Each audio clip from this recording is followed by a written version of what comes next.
Så er vi kommet til Mirabel. Solen skinner, og det er ret flot.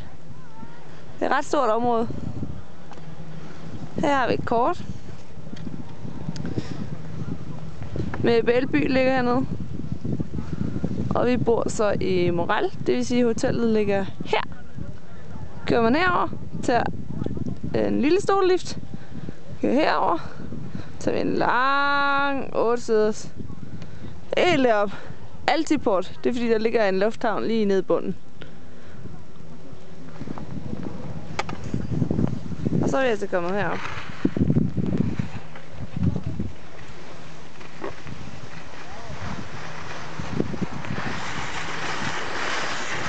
Lige foran, hvor I kan se, der er noget hegn omkring, og en masse snekanoner.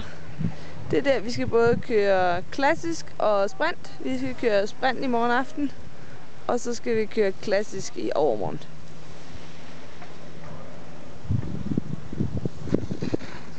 Der er ikke helt vildt meget sne her, men vi er heldigvis så højt op, så der er sne der, hvor vi kører på ski, så det er jo dejligt.